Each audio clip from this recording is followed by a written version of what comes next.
అయితే ఏంటి ఇప్పుడు? ఆడి గుండె జబ్బొస్తే నేను డబ్బులు ఇయ్యాలా? మీరిచ్చేదే ఉంది బాబాయ్. మా పొలం ఉంది కదా, అది అమ్మి. ఆహా, అమ్మి డబ్బు ఒట్టుకుపోదామని వచ్చావన్నమాట.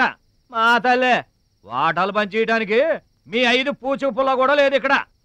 మా అమ్మా నాన్న వాడిని డిగ్రీ దాకా చదివించారు, అది గుర్తుంచుకోండి.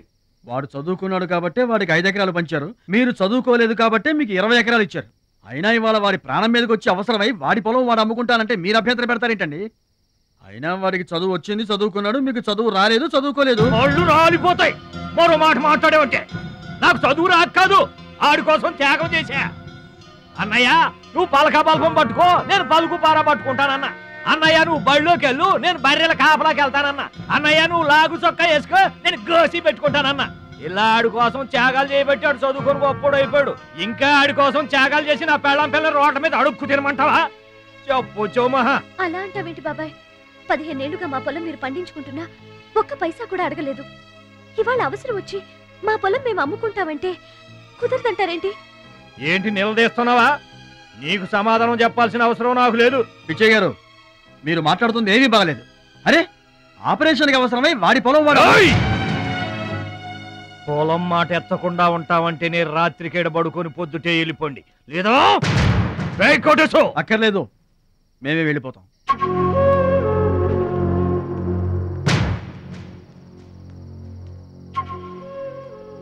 మీరేం బాధపడకండి, ఊరేం గొడ్డుపోలేదు. అమ్మా మహాలక్ష్మి, మీ నాన్నకి మీ బాబాయికి రాముడికి రావణాసురుడుకున్నంత తేడా ఉందమ్మా. చట్ట ప్రకారం ఈ పొలం మీదే. దాన్ని మీరు ఎప్పుడైనా ఎవరికైనా అమ్ముకోవచ్చు. కావాలంటే మేము కూడా సాయంగా ఉంటాం. ఏంటి మీరు పంచాయతీ ఎట్టగానే పంచాయతీ అడిచిపోయి పరిగెత్తుకుంటా వచ్చి మీ కాళ్ళ కడబడతాం అనుకుంటున్నారా? ఏయ్, పిచ్చి పిచ్చి వేసారంటే పొలంలో కలుపుని తీసినట్టు తీసి అవసరం మరే తెలియట అనుకుంటున్నారా? పిచ్చియా, నోరు జారుతున్నావు. నోరు జారటం కాదురా, మధ్యలో ఎవడైనా మాట్లాడాడంటే మెడకాయలు తెగిపోతాయి. ఏంటండి మరి అన్యాయంగా మాట్లాడుతున్నారు?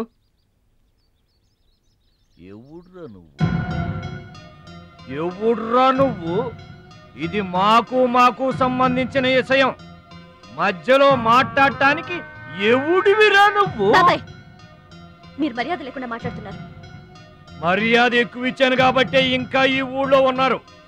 మళ్ళీ మర్యాదగా చెబుతున్నాను, గోదావరి దాటి అవతలకి వెళ్ళిపోండి, లేకపోతే గోదట్టు కలిపేస్తా. పిచ్చయ్య గారు, మేము ఊరు వచ్చింది పొలం అమ్మి డబ్బు తీసుకెళ్ళడానికి. ఆ పని కాకుండా కదలం.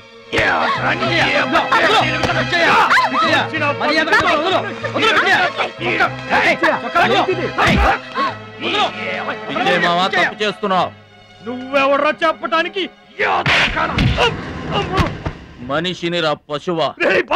నాన్న మీదే చేసుకుంటావరా?